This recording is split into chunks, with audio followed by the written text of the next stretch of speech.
There's the thumbs up. Perfect. So one night, King Nebuchadnezzar had a bad dream. It was a really bad dream. Like it wasn't good at all. It wasn't like normal bad dreams. Like there's certain dreams that like everybody has. Like the one where like all your teeth fall out. And you wake up the next morning and you're like, oh, I have all my teeth. And it's like the best day ever because like in your dream, you were like trying to figure out like what to do. But then you wake up and like your teeth are fine. Or like the one where like you're naked at school. That's that one that we all have. Like you go to school and you're not wearing any clothes and you realize like you're in like, health class or whatever. And, they're looking at you with, there's the other really universal one where you show up to church in the morning and there is no music on the stands and the PowerPoint's not done and the music has gone out of there. But every person who's ever attended Ashland Christian Church is here looking at you saying, why are you not starting church? That old one that you guys have all had, right? It wasn't like that. This was the kind of dream like he knew this was a whole thing. He knew he needed to get to the bottom of this dream because of the world that he lived in, right? And so the first thing he could do, the only thing he could do was middle of the night, like as soon as he wakes up, he goes and he gets all of his wise men and he says, hey, I need your help. Now, one thing we have to understand about the ancient world and kings is they had to make decisions without some of the things that we have, right? Like, if you're a world leader today, you have a lot of information at your disposal. Like, we have worldwide communication of everything. So, like, you kind of know what's going on in every country in the world. Like, we've got spies. We've got, like, all sorts of stuff. Like, you kind of know what's going on at all times in whatever country you feel like knowing in, right? And even if you don't want to look at, like, that immediate information, there's history, right? Like, we all have history books, and we know what came before us, and we know what worked and what didn't work. And, like, if you're, like, the president now, like, the last 2 centuries, what has worked for America, what has not worked for America. Like, that thing went well, this did not. Like, you have all of that knowledge. The thing about the ancient world, there was nobody could read. Like 5% of people is estimates you'll see. Like nobody could read, and it's you kind of didn't know how big the world was. Like you knew how like what you had done, and maybe you had somebody travel around, and maybe they told you like, yeah, there's like land over here or something. Like like there's all sorts of stuff like that's that. And so you didn't really know how big the world was, what was going on in the world.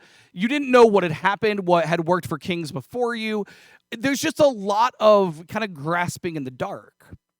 And so what ancient kings would do is they would interpret all sorts of everything as the gods trying to guide them. Right? Like you'd have signs, like you see like a bird or something, land on a certain branch. They'd be like, oh, it's a sign of X, Y, and Z. Or, they would, see like the clouds make a certain formation and they would think that was a sign or whatever. And so, they would also with their dreams, like dreams were a big deal.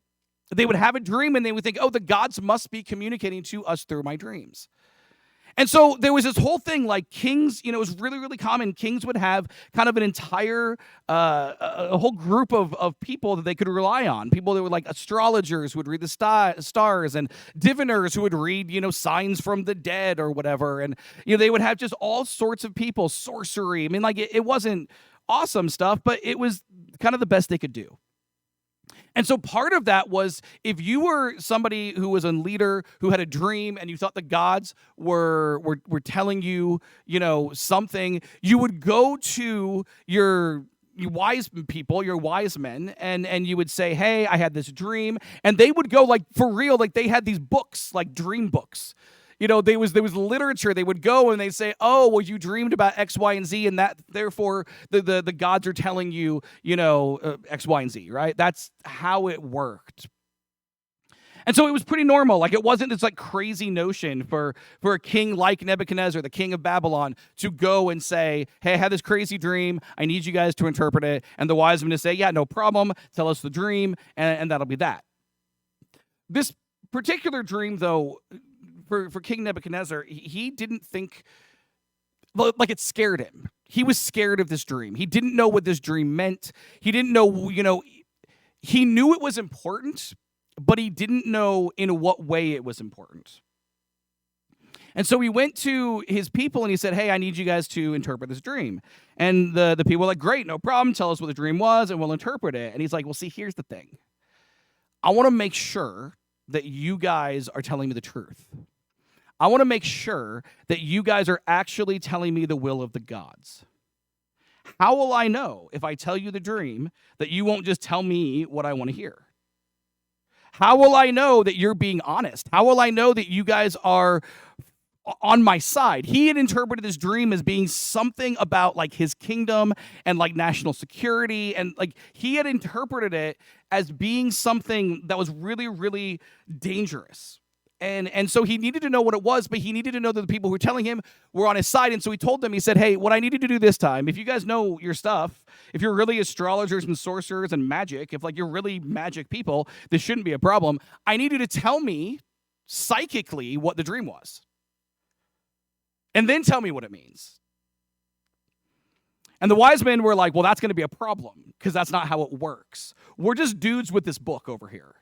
That's all we are. Like, we're not psychics. Like, yeah, we're doing fancy stuff, but we're not really magic, sir. So can you tell us a dream?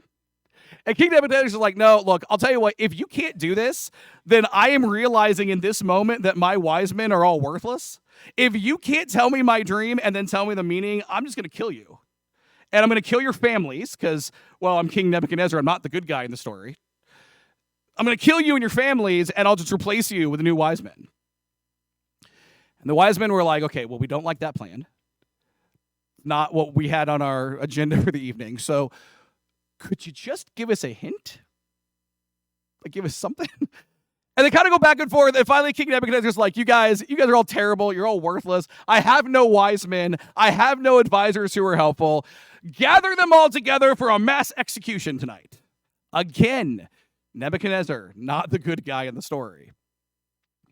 And so he gathers everybody for this execution. And that's how the Jewish kids got involved. They're Jewish young men, we'll say. We'd call them kids. They called them young men, right? Kind of a theme to the Old Testament and us and the New Testament and us. Like, they're younger than we think they should be for being adults, right? But that's how the world worked. So this guy is coming to like gather everybody up, and Daniel is, he's hanging out, and he's like, hey, why am I being gathered up? They're like, well, you're going to go get executed. He's like, okay, so I'm hearing you. What can we do to avoid that? And the guy's like, well, the king had this dream, and he's really paranoid about the whole thing, and he needs somebody to tell him what the dream was, which is impossible, and then tell the meaning of the dream. And if you guys can't do that, if none of you can do that, he's going to kill all of you. He's going to kill all your families. It's a whole thing. And Daniel's thinking, well, I don't like that. I don't want that. And so Daniel just goes straight to Nebuchadnezzar, and he's like, hey, I can interpret your dream for you. I can tell you what your dream was. It's really important that we say at this point that I'm not sure why Daniel did that. Right? Like, sometimes we think about Daniel as having like this amazing faith that he thought God could give him the meaning. But it's really important that he goes to King Nebuchadnezzar. He's like, I'm going to need like the night. Can you give me some time and I'll do this? Nebuchadnezzar's like, no problem. Yeah, you have all the time you need. Just take your time and do whatever. Daniel at that point has no idea what the dream is. I'm not sure if he trusts God to give it to him. I don't know if it's just bravado, like, yeah, we can do it. I don't know what this is, right? All I know is that, I don't know if it's wishful thinking. If he figures like, hey, I'm going to die anyway, I might as well give this a shot. But what we know is Daniel they're like the low people on the death chart. Like, they just graduated. They had just gotten out of Babylonian school. Daniel is pretty unknown. I mean, he's basically completely unknown to the king. And so him saying this is it's almost like he's just buying time. And Nebuchadnezzar says, no problem. If you can do this, I don't care how long it takes, go. And Daniel goes back and he tells, the other his Jewish friends, Shadrach, Meshach, and Abednego, he tells them, hey, so I told the king that we can interpret this dream. And they're like, cool, what's the dream? He's like, well, that's just it. We don't know. We need God to show it to us. And Shadrach, Meshach, and Abednego are like, that's a terrible offer you made. But okay, I guess we'll all just spend all night praying and hopefully God gives us something. Okay, so the story, as you might imagine, ends with success for Daniel. Like, they pray, God gives him the meaning of the dream and what the dream was. And look, I don't want to get too like deep in the dream itself. Like, We talk about that for a while, and it's not super useful to us because this is like 600 years before the birth of Christ, and the dream is actually a prophecy that finds its fulfillment like in Christ. Like it's just the dream is that this like giant statue that's made of different stuff and it represents these different kingdoms, and it kind of prophesies what's going to happen in the geopolitical world over the next 600 years.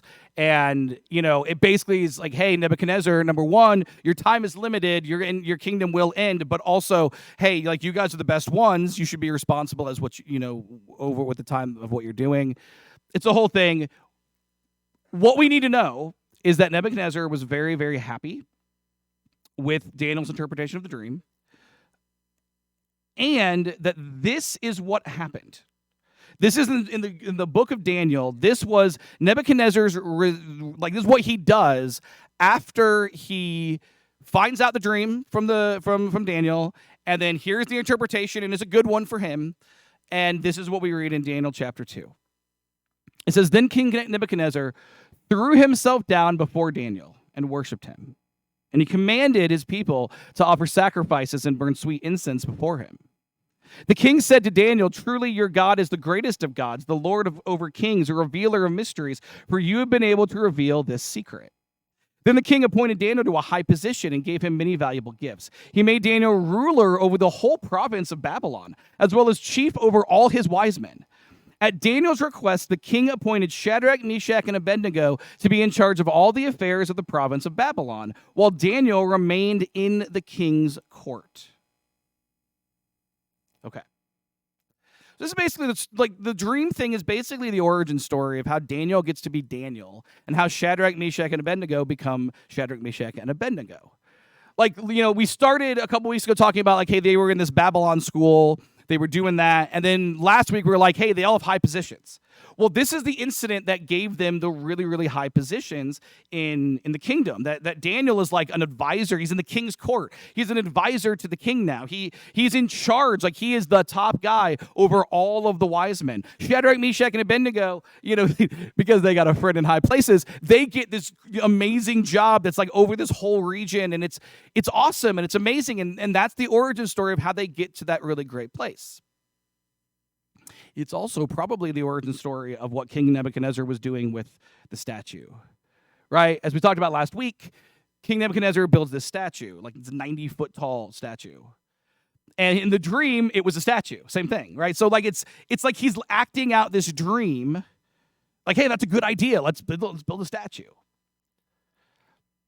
So those are origin stories of how we get from, A to B and these places. But also, it's also, I think, an origin story to explain a question that we should ask, but a lot of people don't like asking. And that question is this. When Shadrach, Meshach, and Abednego refused to bow down to the statue, and as a consequence of that, were thrown into a fiery furnace, supposedly for their execution, though God saved them, where was Daniel? It's interesting. Chapter 1 is all about Daniel, Shadrach, Meshach, and Abednego. Chapter 2, Daniel, Shadrach, Meshach, and Abednego. Chapter 3, Shadrach, Meshach, and Abednego. Chapter 4, Daniel, Shadrach, Meshach, and Abednego. Chapter 5, Daniel, he comes back. He leaves the story, and then he comes back. Where is Daniel? Why is the fiery furnace King Nebuchadnezzar throwing 3 faithful Jews who refused to worship a statue into a furnace? Why is that story about 3 Jews and not 4? There's a really obvious answer to that. The problem is, with the obvious answer, is it's not really in the Bible, and so we try to come up with other things. This is the thing we like to do. We like to be like, well, let's come up with a better answer because we don't want to make a guy look bad, I guess. And so, look, I just need you to know, there are folks out there who have come up with different answers, various situations as to where Daniel was. Like some people are like, well, maybe he was away on business, the whole time. Remember we talked about this is not a one-time thing that like Shadrach, Meshach, and Abednego had like very often. Like often enough that people had noticed and then talked about it and then decided to go tell on him. And then a whole thing, like it was a whole situation, right? This was not like a day. I guess maybe it was a long business trip if you're Daniel, right? Other people come up with like, well, maybe it was just in that part or not this. Like we've had different people have come up with different ideas. But the problem is none of those are in the Bible. What is in the Bible is that Daniel is an advisor to the king. He's in the king's court. He is the literal leader of all the wise men. He is number one in this world. He has money. He has power. He has anything he wants. That's in the Bible. And then it says that everybody bowed except for Shadrach, Meshach, and Abednego. Which sure seems like maybe Daniel is in the everybody. And the reason that Daniel is not in the story of the fiery furnace is because he had absolutely no problem bowing down to the statue. He had no problem committing idolatry in order to keep his money and power and position because he liked his money, his power, and his position. Now, if you're listening carefully, you're probably thinking, okay, well, Drew, you just said that like the other stuff wasn't in the Bible. And then you said, well, it doesn't really say that either, so is it fair? And you're right, maybe it's not. I think Daniel bowed to the statue. Maybe not, though. I will grant there's no chapter and verse in the Bible that you can look at and says, oh, and then Daniel went ahead and bowed. It's not there. I think it's strongly insinuated, but it's not exactly just black and white. Okay. So let's talk about something else. You see, in the early church, one of the big problems that we very often forget about, like it's really easy for us to forget about, is that the church had a large cultural clash. You see, Jesus was Jewish. His disciples were Jewish. His friends were Jewish. His family was Jewish. The people he argued with, Jewish. People who were responsible for turning him over to the Romans and killing him, Jewish. So it's like it's a Jewish story. I mean, like through and through. Like absolutely everybody in these stories are just eating kosher all day. Like it's just a Jewish story. They've all got a dreidel. Okay, like it's just very, very Jewish. So Jesus dies, raises from the dead, does his thing. Okay. And the church is Jewish. It begins with like 120 Jewish people who then go to a Jewish festival and preach at the Jewish temple and baptize 3,000 Jewish people. And then go back the next day and baptize another couple thousand Jewish people. The church is Jewish for like, some estimates go all the way to like 10 years. But the thing about it is the Jewish people started to spread out, the Jewish Christians, because, persecution and things like that. And so they go all over the Roman Empire now.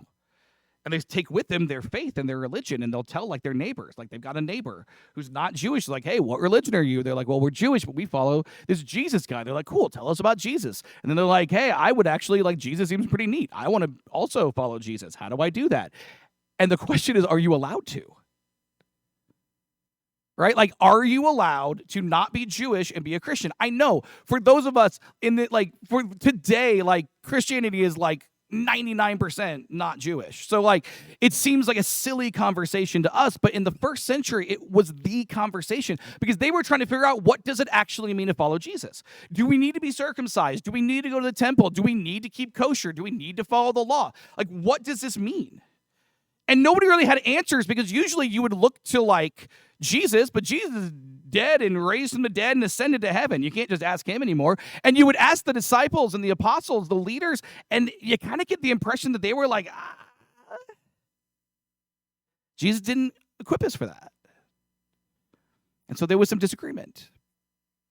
And eventually, of course, I'm preaching. I'm not Jewish, right? So like, of course, there comes a point when they have like a come to Jesus meeting. Like everybody sits down and everybody yells at each other and everybody argues and everybody complains about each other and everybody lays it all out. And then at the end of the day, they're like, all right, cool. We have argued this to death. If you're not Jewish, you're totally welcome to come to the church. Here we go. And that's how like the church becomes the church. Well, in the midst of all that, you might imagine that the first person who's not Jewish to be baptized would be like, you'd want to make sure that the person who made the decision to baptize that person was somebody who had the ability to make that decision and the ability to like defend it. And so it makes sense the first non-Jewish people to be baptized were actually baptized by the Apostle Peter.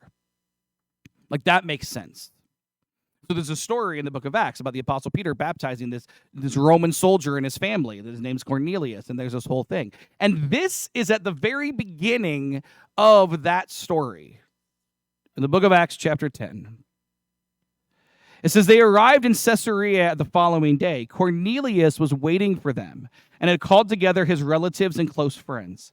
As Peter entered his home, Cornelius fell at his feet and worshipped him. But Peter pulled him up and said, stand up, I am a human being like you. Now, the Romans, of course, believe in all sorts of gods. They believe that the emperor is divine. Like, they have absolutely no issue whatsoever worshiping, objects or people. That's fine. And so Cornelius he's acting out of his ignorance of what it should be. Peter, however, is monotheistic. And Monotheism 101 says this: there is only one God, and it's not you. Monotheism 101. There's only one God, and it ain't me either. So if somebody bows to worship before you, Peter does what Monotheism 101 says, and he picks the man up.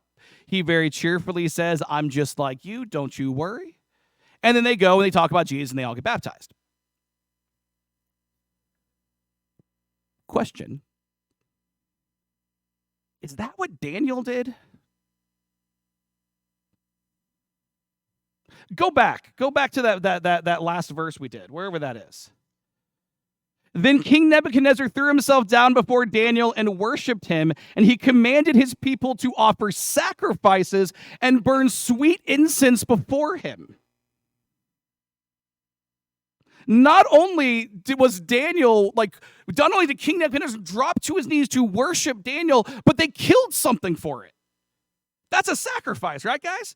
Like, full-on worship of Daniel. I don't see anywhere in that passage that Daniel said, no, stop it. Monotheism 101 is that there's only one God and I'm not him.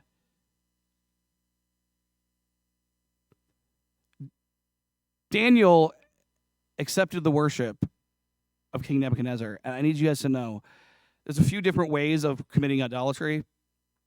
One of them is to worship something else that's not God as God. Another one is to accept worship as God when you're not God. I mean, look, if you don't want to believe that Daniel had no problem committing idolatry and bowing to the statue, I'm not going to blame you. But the text directly tells us he committed idolatry in accepting the worship of King Nebuchadnezzar. This is an uncomfortable conversation now, but it's a vital one. For the last couple of weeks, we've been talking about how to be a rebel.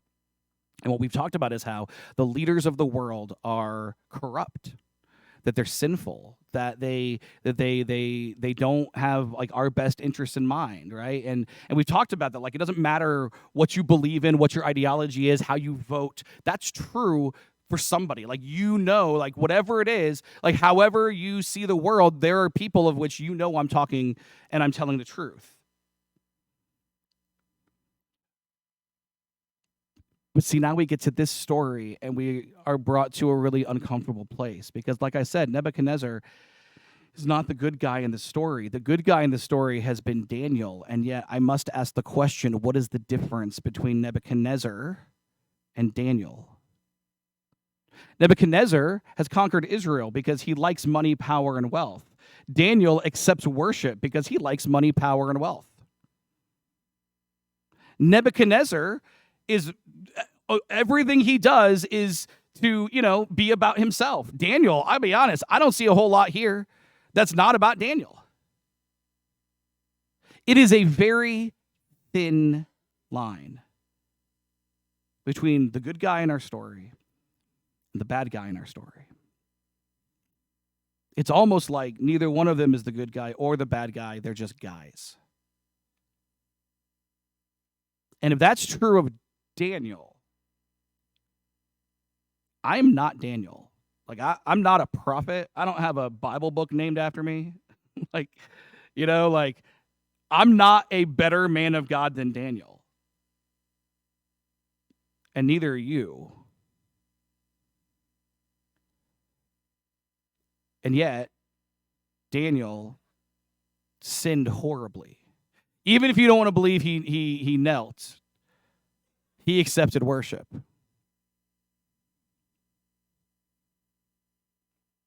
You see, here's the deal that we have to understand. It is so easy to criticize other people. It is so easy to look at somebody else, especially like a famous person, or especially like leadership, or especially, it's not even have to be like a national thing. Just looking like at any organization, the people at the top, it's very easy to criticize and say, oh, they're doing it wrong. Yeah, probably they are. It's a lot harder to realize that the same sin and corruption and the temptation to take money, power, and wealth, that I said money twice, money, power, and honor, to do that, to compromise one's faith to do that, it's a lot harder to realize that, if I'm not better than Daniel, what would I have done in this position? It's entirely possible I would have been Daniel. It's entirely possible you would have been Daniel. The reality of the situation, there is a thin line between the good guy and the bad guy in this world. Because all of us sin. All of us have this sin in us. I know, look, I grew up in an evangelical church, and we were beat over the head all the time with, a sin is a sin. Everybody sins. Your sin. I remember, literally people you could be a murderer or a liar, and it's the same thing. And I remember hearing that, and I'm like, that doesn't seem right. Because, if I lie to somebody, they're not dead. So, that feels like a weird, out-of-context conversation that you just are trying to manipulate me into doing what you want. I was a delight for my Sunday school teachers. So I'm not saying that Jesus is Jesus talks about hey, that guy's guilty of a greater sin because it has bigger effects. Gone on a killing spree. I'm not saying that you're the same as John Wayne Gacy, okay? That's not what I'm saying. But what I am going to say is that you guys sin, and you guys have these demons within you that lead you down paths of selfishness and lead you down paths of reaching and grasping for power and control. You sin, I sin. And it's a thin line between Nebuchadnezzar and Daniel. Nebuchadnezzar did it on a bigger scale. Okay. But the sin of Daniel corrupted him the same way that the sin of Nebuchadnezzar corrupted him. And we have to understand that one of the most frustrating things in this world is that people will say well, I don't want to be like that guy. And then they just become the same equally horrible as that guy. And then they wonder, well, why aren't people listening to me? Because you've become that guy. The church is notorious for this. Christianity, over the eons of history, we identify an evil, and then within 15 minutes, we are just as evil as those people that we identified. This is what the church does. This is who we are because we are human beings, and human beings have sin. And that's why we need to understand that part of being Christian, a massive part of being Christian, is in being willing to simply say, yeah, I sin also. Yeah, me too. This is a massive part is why Jesus taught us not to judge, right? Because it'd be one thing, like if we were actually good at judging, that'd be one thing. If we could actually judge and be consistent on the back end, maybe fine. But we can't. We're bad judges because we are also sinful. We're bad judges because we're going to do the same thing as the people we judged. That's why we're not called to sit around and yell at everybody about their sins, despite what many preachers have done over the last 2,000 years. Instead, we are called to be people who are introspective enough to recognize that what is within the people that we don't want to be like is also within us. And that's why the solution, that's why the core of rebelling, of not being those people, is a humility that says, yeah, me too. Jesus' best friend writes this letter to the early church, and he says something fascinating. It's in the book of 1 John, and it says this. 1 John chapter 1, he says, if we claim to have no sin, we are only fooling ourselves and not living in the truth. But if we confess our sins to him, God is faithful and just to forgive us our sins and to cleanse us from all wickedness. I think what's fascinating about that passage is what it doesn't say.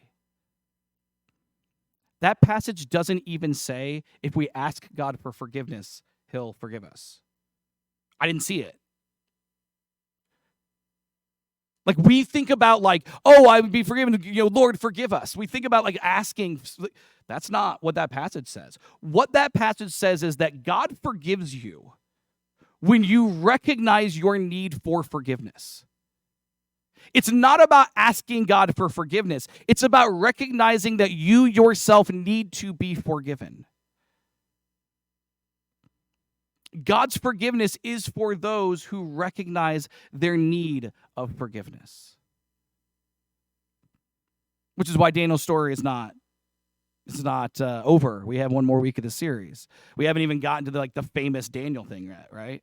Like there's a lion up there, guys. I'll give you 2 guesses what we're talking about next week. Like we haven't even gotten to the famous thing, right? Like Daniel's story is not done. And what we have to understand is that our stories are not done when we are people who can say, I have sinned, I am a sinner, this is where I fall short. At that point, we don't even need to ask for God to forgive us. We don't. God's forgiveness is so abundant that when we can recognize that we need forgiveness from God, God's like, yeah, you already have it. I just needed you to know. I just needed you to know. I just needed you to be here. I just needed you to come to an understanding of that. We all want to be rebels. And it's so easy to say, oh, I hate that guy, or hey, that lady's the worst, or oh, that party is terrible, or oh, these leaders are awful, or oh, I can't believe we don't have sinks in the bathroom in Ashland anymore. Anybody in that group on Facebook? No? Okay. It's fine. Laura got it. You see how funny she thinks it is? Yeah, that was a good joke. That was a good one. Yeah, that was good. Anyway, sorry. It's so easy to do that. Like, it's so easy to point out the flaws in other people. It is vastly harder to say, oh, man, Daniel is basically the same as Nebuchadnezzar, just on a different scale. And I can be that, and I can be him. So, our third lesson from our series called How to Be a Rebel goes like this. We are capable of being as sinful as the powers of the world. That's why we need Christ. We are all capable of being as sinful as the powers of the world. That's why we need Christ. We're going to sing a song. We offer an invitation each and every week to take God up on this offer, to accept Christ, to repent, to be baptized. The Bible teaches us that is what we do. It is not 2 things, it is one. In repentance, we say, I want to change. I want to turn my life over. I want to go towards Christ. I want to go down this road. The Bible teaches that when we do that, we should be baptized. In baptism, we are aligning ourselves with Christ. Just as he was dead, buried, and raised, in baptism, we die, we are buried, and we are raised to a new life. Metaphorically, spiritually, all of that. In the water, we align ourselves with Christ. Wherever Christ goes, we go. However we follow, we are always following Christ. If you never made the decision to a nice warm baptistry, let's talk. If you're an immersed believer in Christ, you're looking for a perfect church home, and it's not here. But we do serve a perfect God. We want to connect, call, and cultivate. We want to meet new people. We want to share the gospel. We want to grow up when we do it. And we want to be people who recognize our sin, who embrace the notion that we all need grace, we all need forgiveness, and that we trust in a God who has it for us every time we need it. As we stand,